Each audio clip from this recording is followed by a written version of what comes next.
This is my PowerMac G4 with mirrored drive doors. I got this on October 10th, 2018. What we're going to do today is take a tour around the computer and try to power on.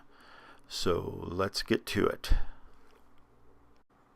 The PowerMac G4 mirrored drive door was the last polycarbonate tower Apple produced before they released the PowerMac G5.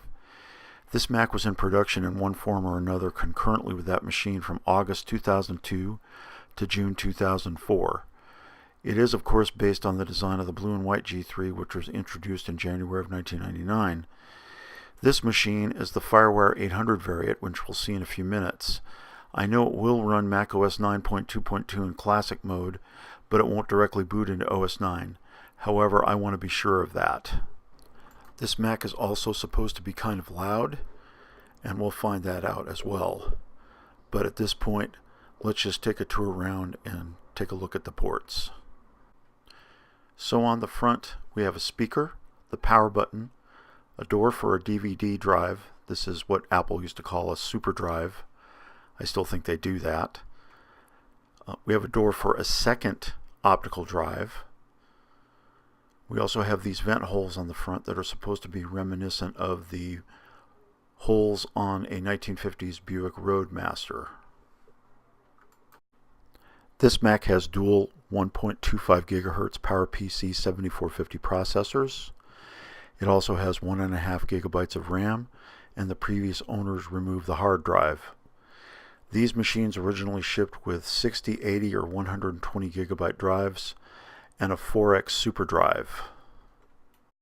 So at this point, let's take a look around back. So around the back, we have two USB ports, two FireWire 400 ports, a FireWire 800 port, Gigabit Ethernet and a 56K modem, audio in and audio out, an Apple speaker jack, the power in.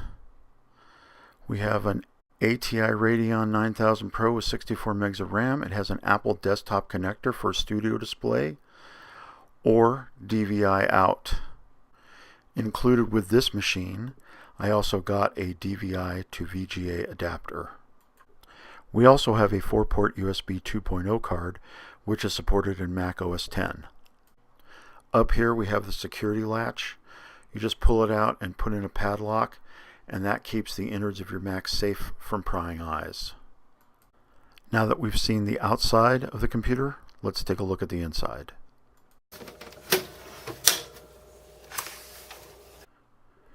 Okay, so inside the Mac we can see the ATI Radeon 9000 graphics card. This is AGP, as I said. This is the 4-port USB card. This is the processor board under this heatsink. This is the 56K modem card. These are our RAM sticks. The Mac currently has 3 512 megabyte sticks for a total of 1.5 gigs of RAM. Here we have an Airport Extreme card, which is wireless G.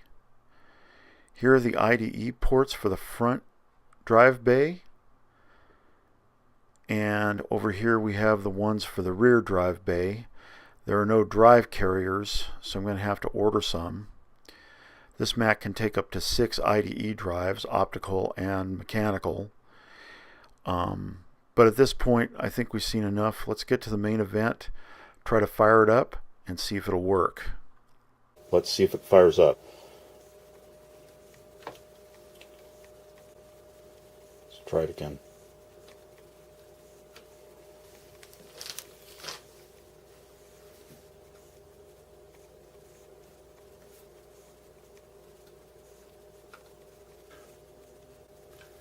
Alright, I'll be right back. So I'm sorry you didn't get to see that, but what I did was I replaced the pram battery in there because it wasn't starting up at all. That helped. And then I hooked up my Mac Ally FireWire drive, and now it's booting into 10.3.9. Let's zoom in a bit so you can see it.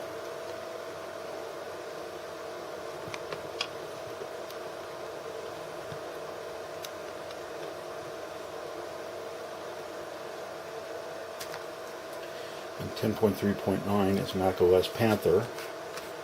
And now we can set the clock to something that's more feasible.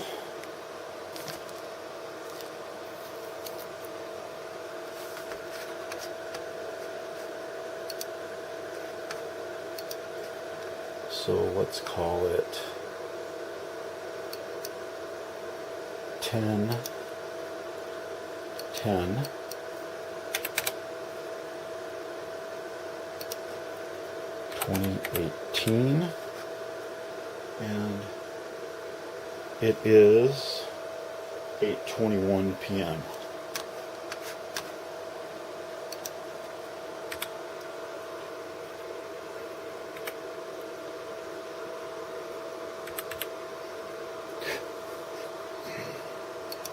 And that's fine. And I do have I have Ethernet? Probably not. Our time zone is MDT, which is fine. Okay, so this is promising. We're just going to have to find out what we can do to get more drives in here. I need caddies. That's what I need, caddies. So let's shut down. There we go. It does work. So that is good.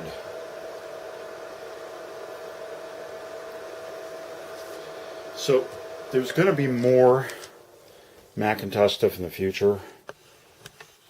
Over here is my PowerMac G3, which is fully working. Over here is my iMac G3, fully working, but with problems. I think you can see it's got case issues and the screen's a little blurry.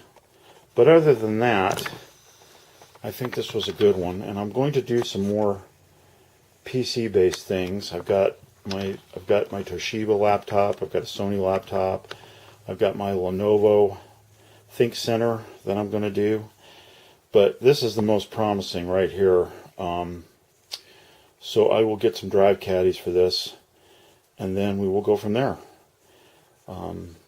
If you like this video, and I know it was off the cuff more so than many of my other videos, please give me a like or a thumbs up. If you want to subscribe, please do. And other than that, I will see you later. Thanks a lot for watching. Bye-bye.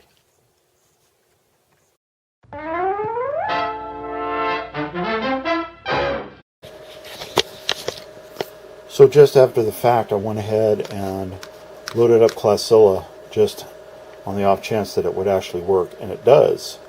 So if we go to the can't remember to quit out of Classic, but I think we just quit.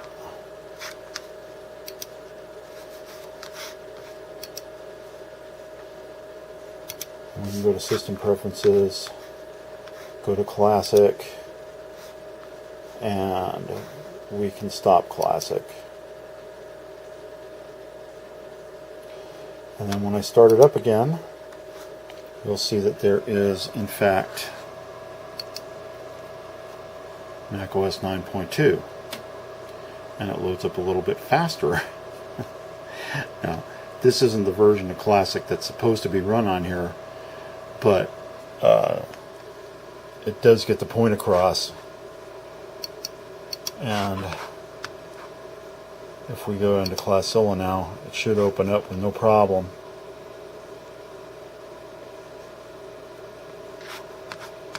And there it is.